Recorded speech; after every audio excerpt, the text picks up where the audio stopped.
silly, childish, and stupid. Hello, and welcome back to another episode of the Soul and Grace podcast. I'm your host, Danielle, and why is the month already over? That's my only question.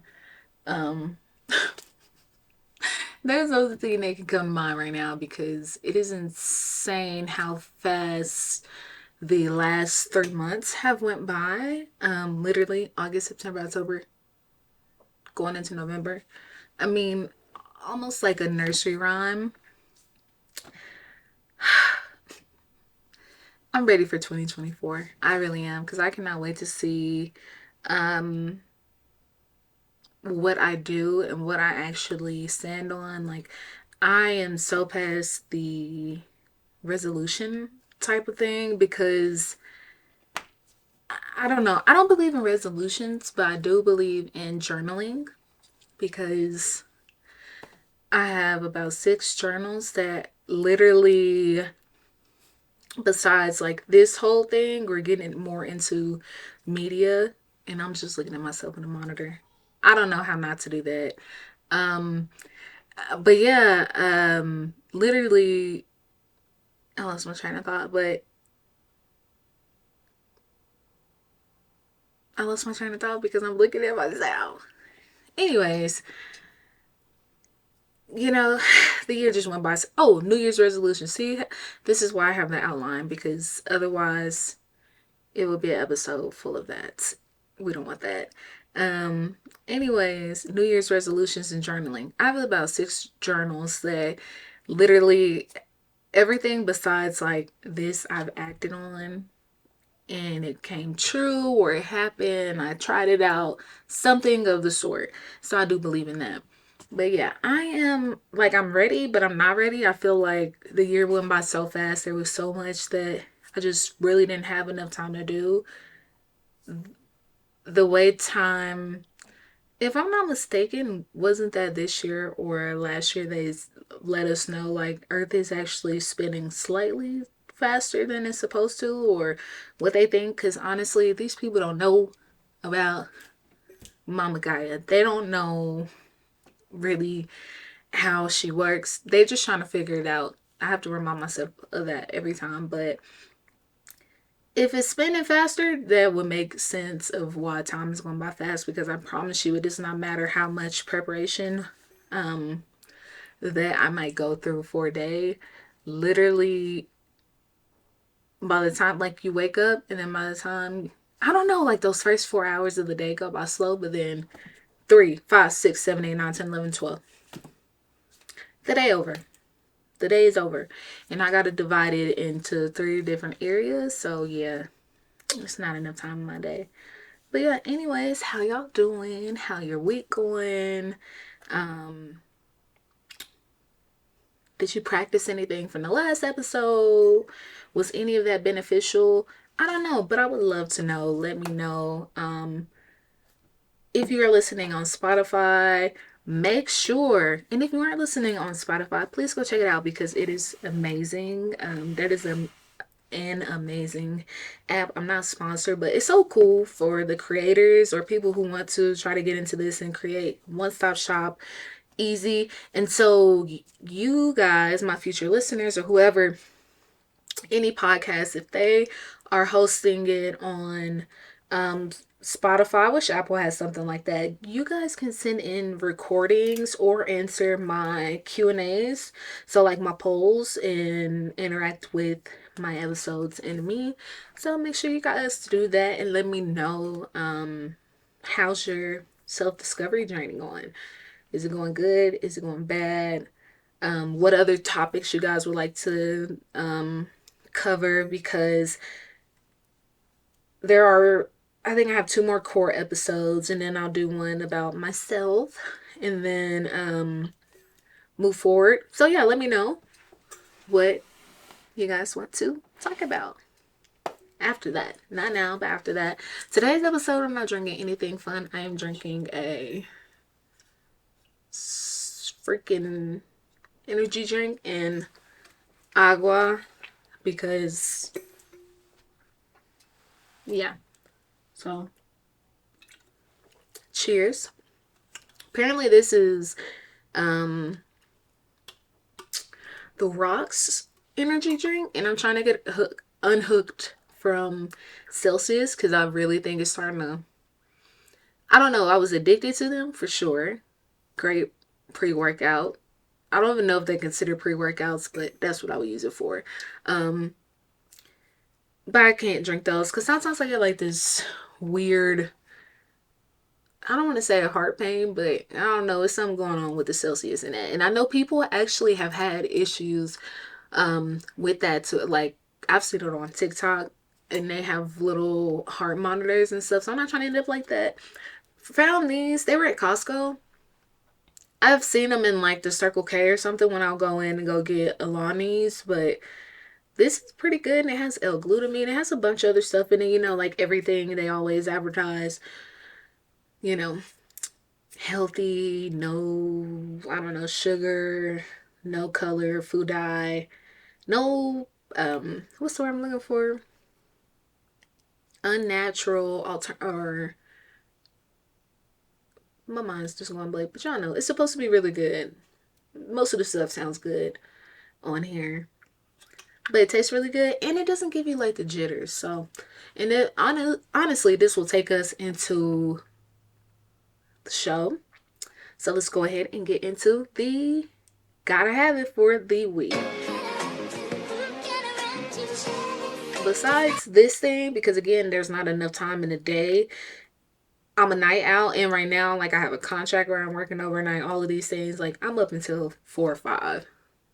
I only drink one of these. Don't be drinking a bunch of these. I'll have tea. I have a couple of glasses of tea a day because it's so good. And anytime, I'm not gonna lie, if I want something sweet, like instead of juice, I'll just go to tea. Lots of honey, lots of agave. Not shy to admit that at all. Not at all. But yeah, this week's gotta have it is not this drink. But let me take one more sip of this because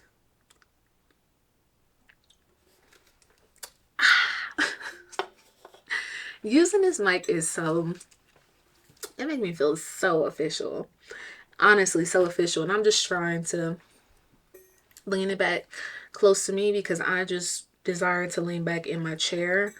But yeah, so this week's gotta have it. Actually, besides the energy stuff, I've been having this thing where even though I've been drinking my nettle tea, my joints have been popping or just like, I don't know, they just been very weird and just poppy for me to be very active or, you know, I'm just pretty active. I'm not gonna lie, pretty active. So my knees keep popping. So I've been using, or like these lower back pain and shoulder pain that I've been having just from probably being up all day or something.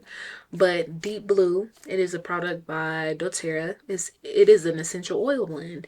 It comes in like a roller and it comes in like a cream. My partner put me onto that. I've used what is it called? BioFreeze. Um and there's another one, like all the different icy hot patches and stuff like that. Those are cool. But Deep Blue is like a whole step up from there. Highly recommend.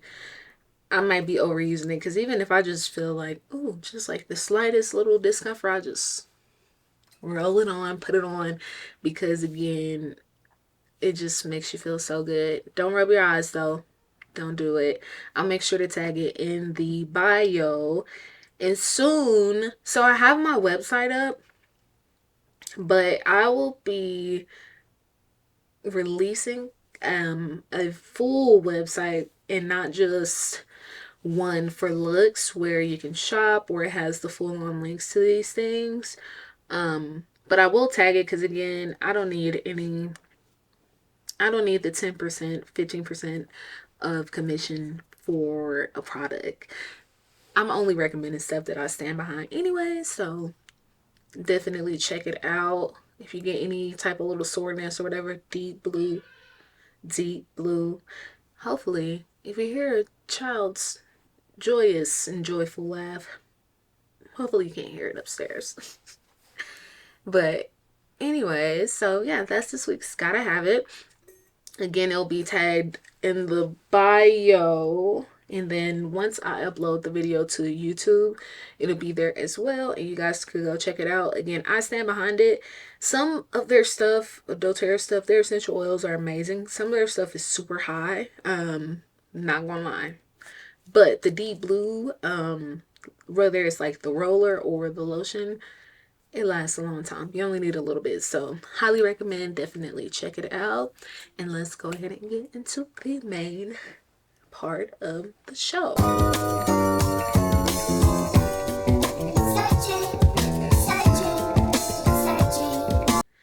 This week's episode, honestly, the notes can go on and on and on. But I decided let's save all of us from that one long episode or just the run on, the repetitiveness, because at the end of the day, there's only one important thing to all of this. Two important things. But the first thing is self. Self, self, self. That's why that's all we're gonna talk about here, because just look. Today's episode is about excuse me. The energy drink is whipping my ass right now, but today's episode is about detachment. What is true detachment? Because detachment is not, I think most of us hear it and we're like, oh, I'm so detached, or physically detaching something or whatever. But what is detachment, and why is it important to self along this journey? We're going to find out. The notes that I took on this topic, literally, it was like a 2-week process because there's so much information and there's so many other blogs and other people that are in the area, especially like spiritual what do you call them, leaders or whoever, the people, spiritual guides or whoever. There are so many people with their own blogs and videos and whatnot over the topic, and I just wanted other people's perspective. But at the end of the day, it all came back to the same thing, no matter what someone wrote about it or really defined it as. It all comes back to self, right? So let's get into it. What the fuck is detachment? We got to go to the dictionary because we have to know. We just got to know what. First of all, what is the real definition of it? I'm never gonna come on here and say anything. And honestly, that's the point of the core episodes, to break down these things. So when we're using the word later on in other episodes, we know exactly what we're talking about. And we know exactly what we're talking about and how it pertains to us in our journey. So, what the fuck is detachment? According to the Oxford Dictionary, detachment is a state of being objective or aloof. Being objective is powerful in practicing detachment, but being aloof is a little insane because, let's be real, we have real things to think about and focus on and to really question ourselves about. Really, just like we need to be a little present to reflect on what is going on and how we're feeling. So yeah, being aloof is not, it's not gonna work. But honestly, you could just think of that as just one, like the definition of the actual word, maybe not as it pertains to self, because detachment and how it pertains to self is completely different. True detachment allows for us to kind of deep dive into self, point blank, period. Um, Literally, the emotions in that moment, or what you feel in these moments. So when you're doing things, and I guess it's really just not like emotions, but just these different parts of, or different areas you want to feel and be able to respond right. if that makes any sense. So you can't, detachment itself is not really just like, I don't give a fuck, I'm just gonna forget about it and it'll fix itself. That's not true detachment at all. True detachment really, like, it requires us to be present and in the moment, very much in the moment, because a lot of times we're always, and this is anxiety, everyone has that, but a lot of times we'll either foreshadow or just, I guess expecting and foreshadowing is the same when it comes to this topic, but we just already know what to expect, or no, simply that, whether it's you're looking forward or you're looking back, or you're just simply just not even acting on something because you just know it's not an option, or um yeah, it's not an option for you. So yeah, I actually wanted to share, let me get this pulled up. I wanted to share some signs of attachment issues. And you know, one of the things that I am also realizing on this journey is like, so many things we try to put ourselves higher than, or we try to convince ourselves that we don't feel, we never experienced, because it doesn't happen in the way that we've heard it referenced to or in someone else's life. And that's not the case. We are all literally usually kind of dealing with the same shit.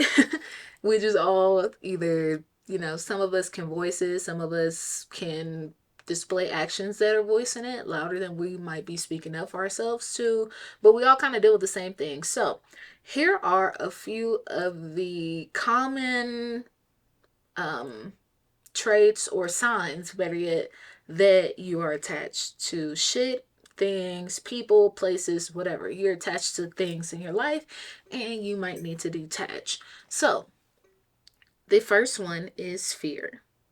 So, you just fear, like I kind of said a second ago, just expecting the worst or foreshadowing the worst because you just already know it's not going to work out. Anxiety, that's something I think all of us, honestly, I wish they just wouldn't prescribe people things for anxiety unless it's like at a certain level, because it's something we all deal with, and instead of masking the thoughts, the pains, masking the voice with the meds or anything, and I don't mean any any offense to anyone that is currently taking meds or anything to cope with these things, but I do mean all of the offense to the doctors that literally, instead of actually healing your patients, you are masking the signs and their voice that they're actually dealing with. Because regardless, it's still going to be there. The medicine just helps regulate you a little bit for a little time, not forever though. So that really sucks. But so fear, anxiety, anger, things that make you angry, or angry because the outcome didn't come out your way. Yeah. Jealousy, hopelessness. Actually, hold on. Let me go back to jealousy. Jealousy was interesting to me because, again, when you're on a journey, certain things just stick out to you more than anything. And if nothing else sticks out to you along a self-discovery journey, jealousy is going to stick out to you from the people that are around you. You deal with your partner, whoever, because they literally, they can't detach themselves from the thought of you changing or evolving into the next person that you're going to be without them. So they have attachment issues. And I don't think anger, I can't really see that involving, self more than it involves like the people, your relationships with the people around you during this journey, and how they feel towards your healing. And most of the time, that's people being jealous every time. So, next on the list is hopelessness. That pertains to self, and then that's way too high. That pertains to self. and people around. I don't know, more so self when I hear that. Hopelessness in the sense that your only hope is that things work out the way you imagine them to when life has a different path for you, which is always hard to accept literally all the time. Sadness. I don't the interesting part of actually the site that I am referencing this off of actually because again so many of these things are repetitive and it's just like either you get the underlying message or you can spend the time reading a gazillion books and a gazillion blogs. Freaking, you can pay thousands of dollars chasing the information. They all this they all come back to the same thing. But so sadness, again, I can't. I don't think you would have hopelessness without sadness. But okay, disconnection. I don't know how you disconnect without detaching, but if you have a disconnection to shit, the dream you have, the things that you want, and you just simply want them, but you're not willing to do what it takes to get to them, which may require detaching and releasing a lot of things that you are or you feel connected to, but you're not really connected to. Pride, that kind of goes back to the ego and soul video, not video, but episode where, a lot of times ego is saying what we should, when in reality it's not about should. Lastly, vanity, which also again another ego thing.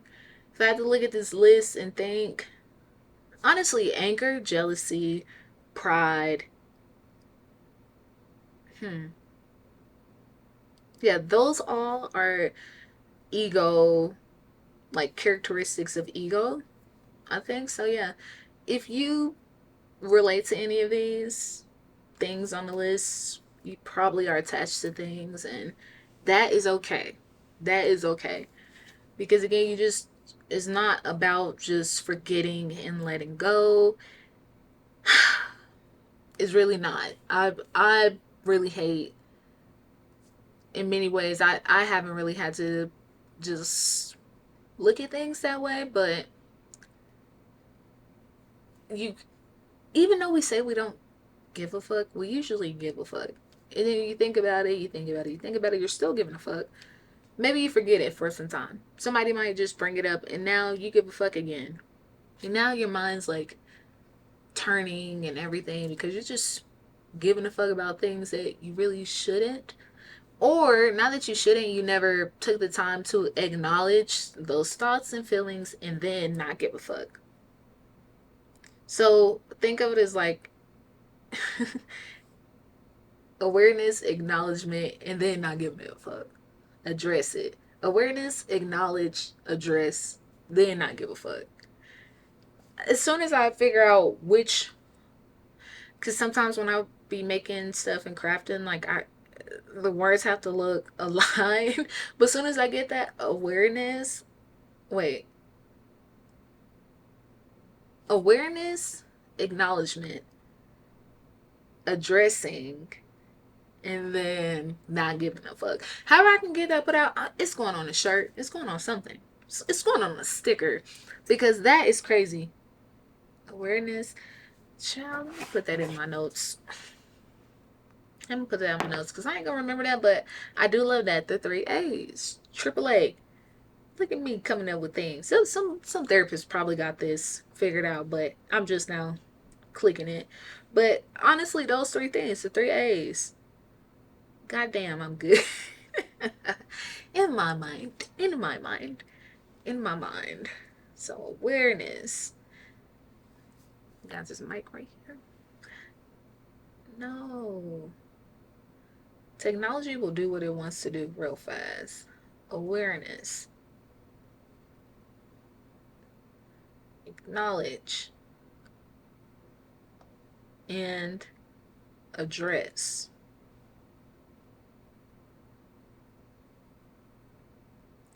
Then not give a fuck. Then repeat. Wow. If anything, I think a lot of, I don't know, most podcasts are not really about much. I don't really listen to a lot of podcasts like this because, again, everybody's trying, I don't know. It's not even that. Most of the podcasts I listen to are just entertainment purposes, or sex podcasts. So, um, yeah. And not like sex, but, it's about people's experiences and stuff. But most of them do not talk about these things. And it's interesting because every time when I'm making my outline or whatever, it's therapeutic, shit's flowing, and my thoughts. I don't know. It's just really nice to hear yourself and how you think. So I don't know. Even if you're not into putting yourself out there, maybe just recording yourself and talking to the air. Maybe you'll get through it. Maybe.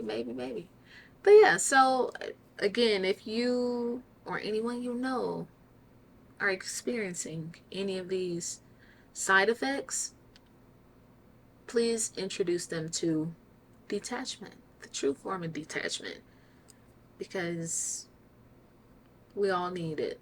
We all need to learn it or master, not even master it, but at least learn and know how to use the proper steps to work through things, honestly.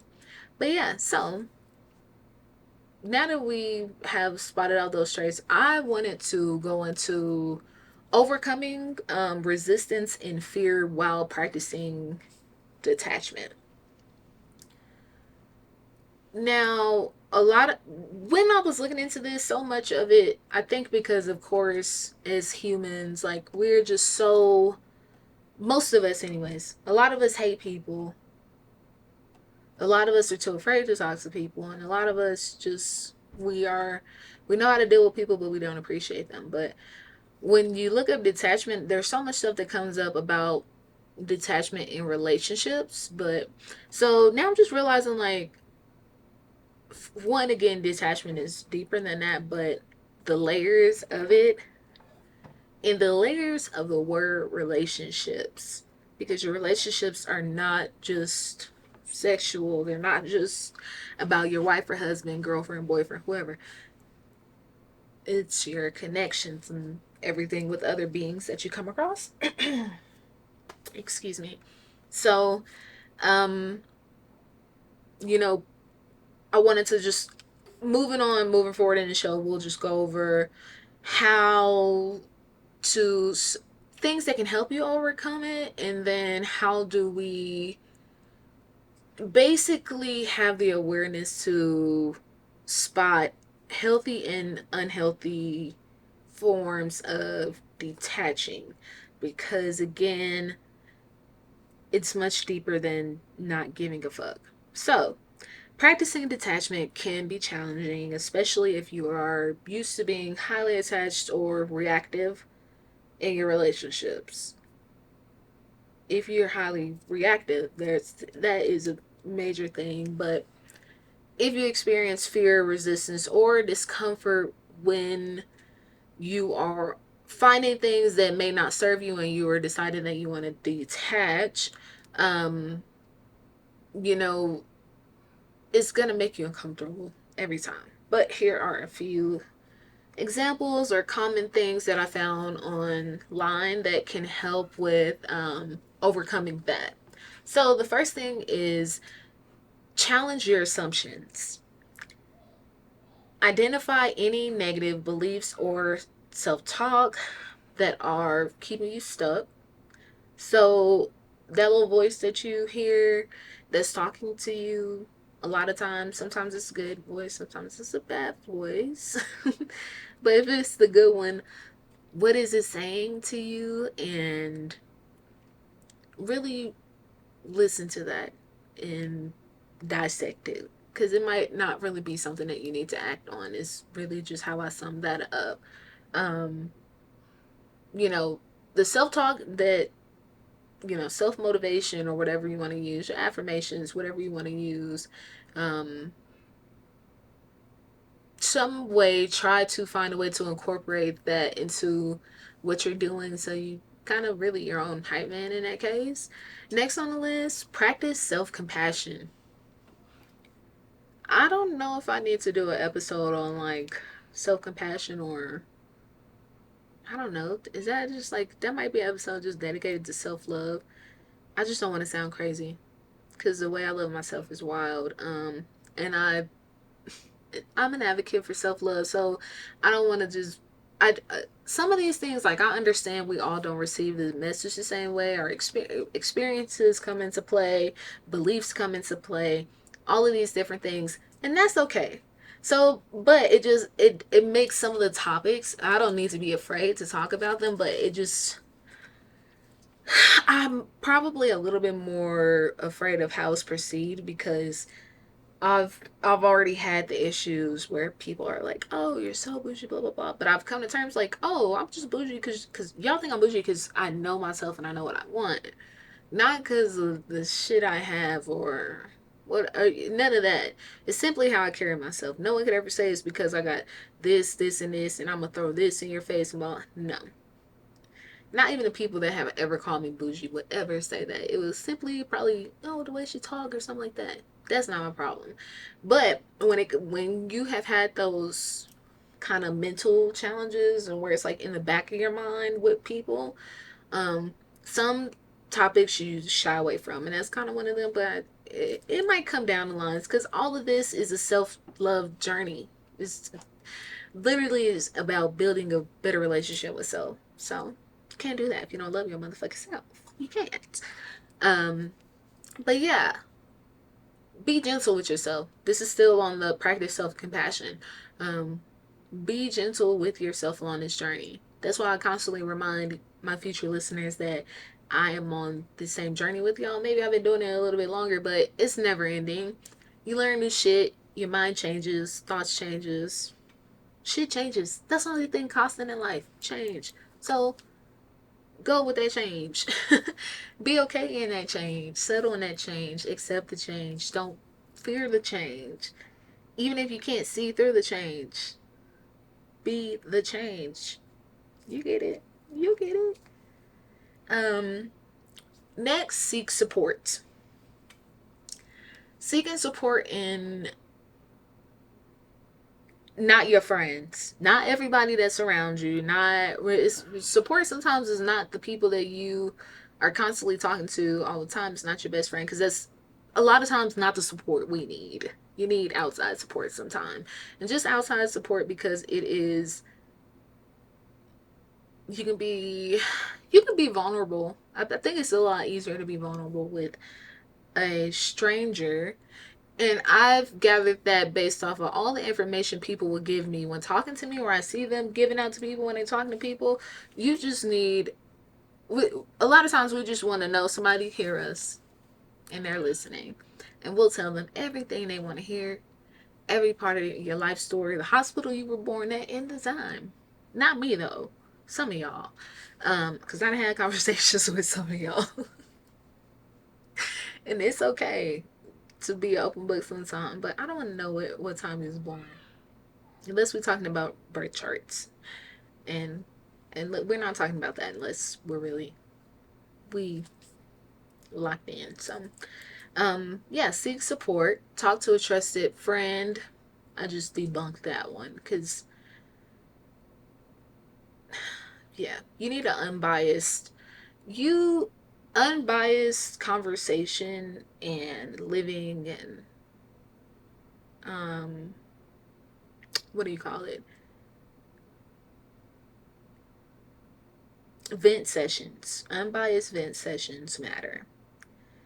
So yeah, trust a friend, family member, or therapist about your struggles with detachment and shit you're having struggles with, detaching from, excuse me, and seek the perspective and guidance. Again, just going back to the friend thing is like, I'm probably not seeking that from a friend unless I really, really trust them. And sometimes that's just really hard. Maybe if you feel that person has the best interest in mind for you, the best intentions and you really feel like they're not gonna go and tell your business, maybe that in that case it works. But yeah, I'm highly like, go ahead and just skip to the level of a therapist, counselor. There's so many free counselor lines. That is something, actually, future listeners, if you ever need some lines or anything, resources as far as that go, definitely check out my website because I have a resource page for that. Or message me because y'all know I'm a doula. That's what I do. I do have those things. I mean, not that I have them handy, but I have a resource list for at least whether it's like worldwide kind of hotlines or local if you're in Colorado, Denver, any of the state of Colorado or whatever. I have some resources I can share if you need that. But definitely look for the unbiased resource. And also, it's like you almost can reflect better on things if you didn't spill the shit to someone you trust and now you're second guessing what you told them, um, wondering if you talk too much or wondering if they're going to tell your business and you know they're going to tell your business to somebody. Yo, their mama going to hear about it. So at least go to the therapist who might see you one, two, three times and they might tell their mama, but their mama live way in Minnesota somewhere. I don't know. Therapist. Therapist. Oh, let me sit up. Lord Jesus. Getting too comfortable. Y'all see I'm cozy in my sweater because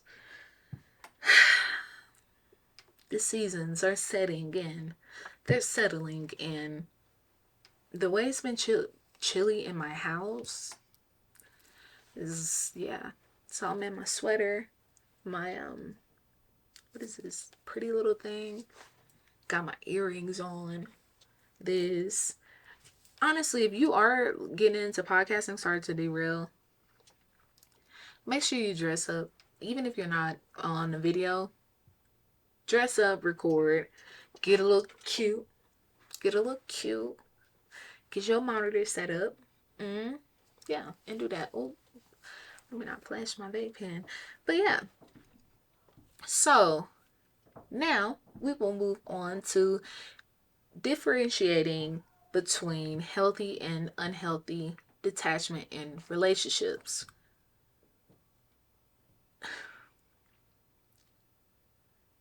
We all know it's not as easy as just not giving a fuck, okay? I'm sorry. As much as we want to get back in life, it's not going to be as simple as give not giving a fuck, not showing up, just forgetting about it. It doesn't work like that. Some things do work like that, but not all things. And to be healthy, you kind of don't want it to work like that. Cause who wants to go back and retouch on some shit? No one. As we just said, it is important to recognize that not all forms of detachment are healthy or constructive. Constructive meaning they produce good outcomes. In case you just don't know what that means, we want to make sure we all understand here for free too. So that way, if you go see a therapist, some of these things you already know. You might be teaching your therapist some things. It might shock me if so, but you never know. You never know. So let me. I got these UGG boots on, and they warming the hell out of my feet. So let's take those off.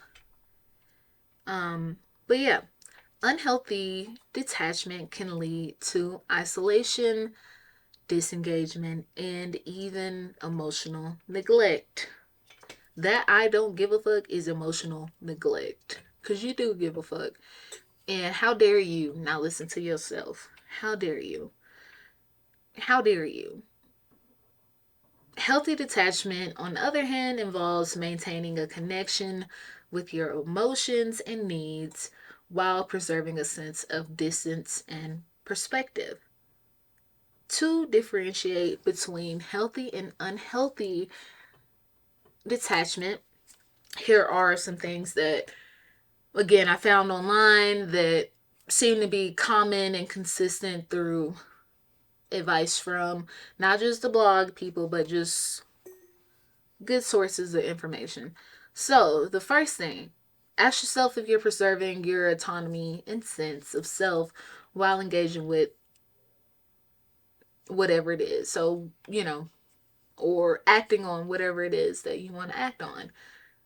Is it honoring what you really want, who you really are, where you want to be, all of those things? And not giving a fuck does not do that.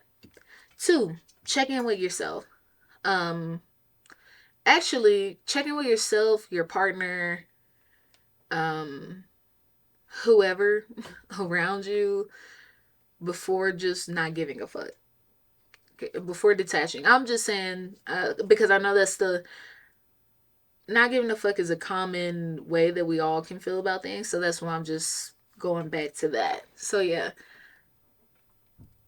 conversation. So addressing, that's part of addressing whatever it is, whatever you want. Aware, having the awareness that these other people or things are involved.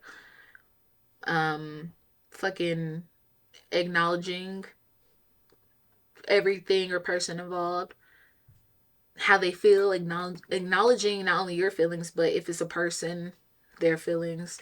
Kind of working through that, addressing it. Okay? Addressing it. The next thing I noticed was being mindful of any signs of disengagement, avoidance, or emotional numbness. Then, you need you got to be able to acknowledge these things and addressing it by seeking the help that you think you may need, or at least seeking help that maybe they can't help you, but they can point you to someone that can help you. um that's it. Yeah. Listen to your emotions, listen to how you feel about things, listen to those thoughts, the responses, and so one of the things also, like, I've even noticed with myself, like, so responses are not always like snooty or immediate or whatever. The most important thing to know is, like, or one of the most important things I feel like I've noticed is, like, it's not always an immediate response, because sometimes I've noticed that if I've it might just be things that have upset me or kind of just disturbed me throughout weeks. And then once I get to the point of, like, being fed up, um I'm just tense, like tense and things like I've been breaking a lot of glasses or something, or not recently, but that's what'll happen. Like, I'll just be tense, so I might just be doing something and just be like, psh, like, I'm just tense. But you gotta notice things like that. That's my example, anyways. Just paying attention to things, how they make you feel. If I had $1 million for every person that asks me something pertaining to a choice or decision they needed to make, regarding, like, them and an interaction with another person. Do you know how many times, like, I've asked somebody, well, what do you want? And they're like, oh, well, I don't know, whatever they're down for, I'll do. It's like, no. What do you want? What do you want to do? What do you think about it? What are your own thoughts on it? And can you think about it without the outside influence? Because the outside influence is not going to help you, and it's going to be a temporary moment of happiness. And in the worst case scenarios, it's a temporary moment of unhappiness, and then some shit that you can't take back, but you can kind of erase it from your mind, just not think about it. But yeah, so literally, you know, staying tuned into your emotions and needs, and then also acting on, like, striving for this healthy balance in your life and your mental health and all of those things. You have to be able to balance, like, attachment and detachment by looking back and observing and reflecting on the few examples, like what I just said. Mostly is all it is being aware with yourself, and you'll be able to make better decisions for self. most of these things, like, well, of course, it's just the notes, it's just all of the information coming together in my mind, and it's locked into my mind, literally locked into my mind. But as I'm talking this out and I'm flicking over my notes and everything, it's like everything is simply being mindful of self. Be mindful of what the fuck you want. Be mindful of what the fuck you want. Practicing mindfulness. I'm so fed up. It's like, yeah, seriously, because again, it just always comes back to self. Why is this not something that we learn in school? It's a part of character development. If you want to get real professional about it, which is also something that should just be in school. So many of these things, because then it would have been like, oh, I had to find out in my late 20s, 30s, 40s, 50s, because that's when, unfortunately, sometimes that's the time when people are woken up later on in life, not earlier, that they come to this realization. Mindfulness can get you so far, and it can really bring you to a feeling of soulfulness, soulful living, soulful, just being a soulful being. But practicing mindfulness, you can develop greater self-awareness and self-regulation. Don't do it. Don't do it. Don't do it. I'm not going to do it. I'm not going to do it. I'm just going to keep reading my notes. So you can develop greater self-awareness and self-regulation. I just want y'all to know that little voice in the back of my head is like, girl, just do it. I'm not gonna do it though, because y'all, I can't go back 45 seconds. I already said it, trust me. Yeah, self-awareness and self-regulation, and approach conversations and interactions with more clarity and empathy. Empathy is an amazing word.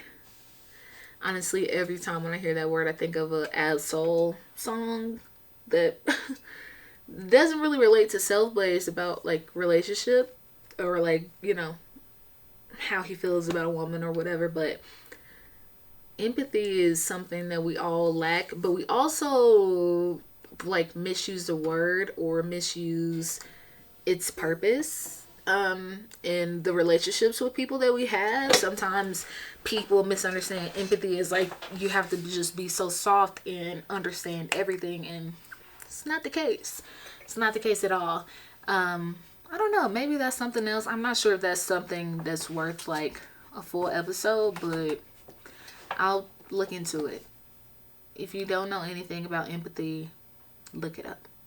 Look it up. YouTube University, if you want to hear somebody talk about it. Probably some podcasts too. If you look it up, just Google search that shit. Empathy in the search bar, Google search. So, here are some tips that, again, common repetitive tips that I found that are out there for us to stumble across if you're on this journey. So here are a few tips on incorporating mindfulness into your detachment practice. Probably gonna hate this one because you're like, how many times is someone gonna tell me to meditate? Does it really work? I meditated for 70 days straight. Not like the monk thing where I'm just like, you know, not like that. Not like that. No, like just 70 days in a circle. No outside influences. No people. Just me. It was not like that. It was me making time to meditate on like quick walks with my son, or, you know, during nap time, or before I got my day started. Tried doing it in a sauna at the gym, which was just like, I just couldn't get with it. People was going in and out. But nonetheless, meditation. that is something that's going to keep, it's going to be there, but it is beneficial. It is very beneficial. And even though it's like, it's not something that's just going to make you feel so zen and out of this world calm. No, it kind of just centers you and gives you a moment to self, to just only think about you, or just kind of space out. I can't lie. I it 2 years ago learned how to properly meditate. 2 years ago, simply because when I would meditate, it's not that I didn't know how to. I could never. I like, you are supposed to get to this point, right? Oh my. So you get to this point, you're meditating, you're meditating, you're meditating, and psh, black. That's not meditation actually, and you are supposed to have a few thoughts during that time. And really what I found to help was visualizing whatever I wanted, or visualizing, like when they say visualize water in that pond or something, I could do that easily because water really brings me peace. But 2 years ago, I first experienced, like, also maybe sitting up straight is not the way you want to meditate. Lay down. Lay down comfortably somewhere you want to be, and it might change it. Even if you fall asleep, at some point you kind of learn to stop doing that. I've only fallen asleep twice, and I must say it was because, I mean, I kind of just ruled off like meditating as soon as I wake up because I'm still too relaxed. It's still too close to me just being like, well, yeah, I could just not go to the gym or something. But I got to the point where I could see the light, where I simply just see the motherfucking light. And it is amazing. It is amazing. You still don't learn drown out anything. The only way I can drown out things if, like, I have headphones on and I have the meditation music or something playing in my ears. But yeah, so that's the first thing. Meditation or breathing exercises. And I want to say, as far as that goes, the breathing exercises, look online at the videos. Apple has breathing on their Apple Fitness, goddamn YouTube University with all the videos on there, and different fitness apps. Really look into breathing. There is a book that I have upstairs, Follow Your Breath or something. Maybe I'll put it on my website too. I got to get all that stuff together because there's so many good things that are accessible to you. The book that I actually have about breathing is from the library, so I didn't even spend any money on it. It definitely is one that I would recommend spending the money on, but I just came across it in the library. I can't think of what it is, but it's like breathe, and it has like this really nice like oral art type of vibe to it. Damn, I wish I knew which one it was. Honestly, if I'm being completely honest, I have a condition called, or no, honestly it's not a condition. I just have avoided so much by just thinking or using this method of the, like the what would Jesus do? I use what would my mama do? And it gets me every time. Gets me every time. It's an amazing guide, if I do say so myself. Literally every time. I'm not ashamed of it. I'm telling you, I'll put her against anybody else's mama. I'm not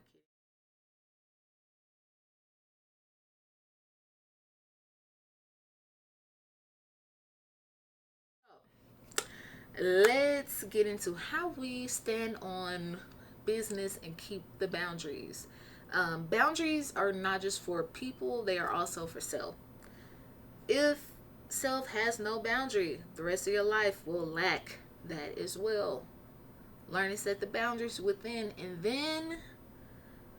then it will show in all of the areas of your life, in your everyday path. Seriously, set them damn boundaries. Now, because I know most people, again, that's like one of those words or one of those topics or things, I don't know, or subjects, where it's like we have good information, but then we have bad information on it, just simply because we all have at least two different ideas of what setting boundaries is or what boundaries are. So, by setting boundaries, you protect yourself from negative or harmful repetitive behavior. You also, because you have the awareness, you can clarify your expectations and um, mostly your expectations for how outcomes should be about things. And you also begin to maintain a mutual respect and trust with yourself. Now, I did find some examples of what setting boundaries, what that might look like when practicing detachment in different areas.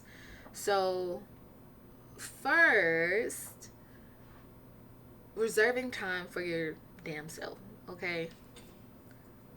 I know that is hard, but there is a time, especially if you have a cell phone. If you got a cell phone and you partake in any of the social media, you have 10 to 15 minutes to yourself.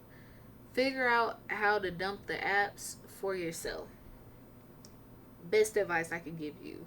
Set the timers or something, because even sometimes I have to catch myself on that, because you have to be able to discern shit, and sometimes it's like, why am I spending this time scrolling? Or even if you're reading, when you're doing that, when you could be doing something for yourself. The smallest things, they matter, and they make you feel good. And honestly, the smallest things that you might not even think are forms of you showing yourself, or honoring self, they really are, and you don't even know it. So yeah, making time for self-care or hobbies. Two, limiting phone or social media use during certain times of the day, like when you first start your day, unless there's a real reason as to why. But go to sleep with your phone on airplane mode, unless somebody works overnight and you gotta pay attention or something. Most people can still get in touch with you. If they got to, they're gonna come find you. Point blank, period. Because you have to do that before we have phones. Put the timer. I have one on my apps. Now, sometimes I'm not that good and I'm just like, add another 15 minutes, or limited for the whole day, unlimited for the whole day. Which again, give yourself grace. But at least you take the steps to kind of monitor those things. Three, expressing your discomfort or displeasure with certain behaviors or attitudes. Instead of waiting till you get home and like calling 5 people to see if you was done wrong, figure that shit out there. Talk to the person there. Clarify those things. Address, acknowledge, and or look, awareness. Have the awareness that it made you uncomfortable or it didn't make you happy. Acknowledge that. Address it to the person, place, or thing. I don't know why would we. First of all, I do know it's like, if we just didn't get offended by certain things, then certain things wouldn't be such a iffy topic. But just get comfortable. And getting comfortable, you need to learn how to. I don't know if you can look that up, because I never really looked that up. Because in particular, like, I will try to express something as nice as I can a few times, but if you don't piss me off, I'll politely keep repeating it. But if you piss me off and you do me wrong or something, or especially you curse me out or something, it's like, no, you getting all the fire and the rage. But other than that, learn to talk to people. Also look up, like, how do you voice, how do you voice yourself without offending someone, and disagreements and shit. It's amazing for the workplace. um Actually, at some point I worked this office job where that was part of my training at some point, or at least like their video training. So some people offer that. Again, that's like a character class or something that they need to offer everybody for free. It actually needs to be mandatory, because that is just a part of people's skills altogether.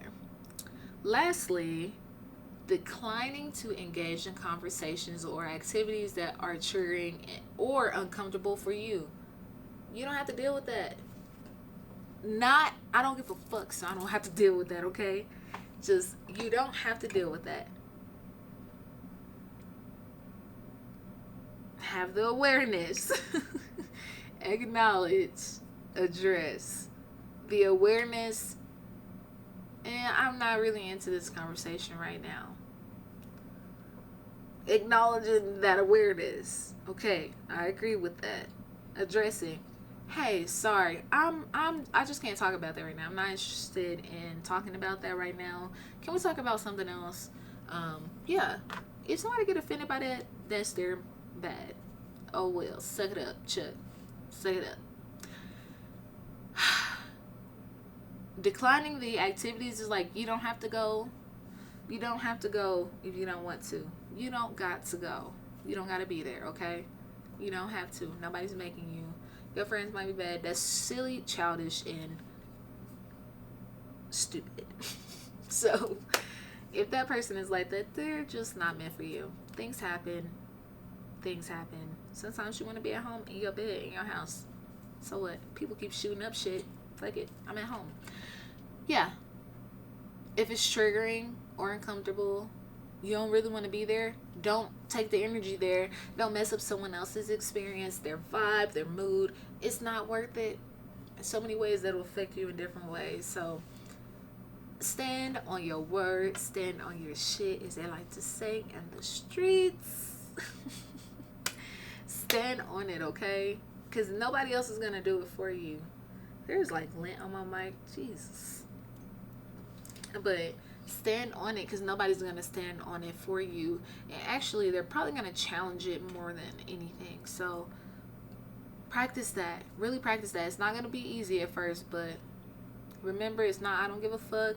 Awareness, acknowledgement, addressing, and let that shit go and move on. So, yeah. Now, in my outline, I did put ways to stay detached, but again, it's like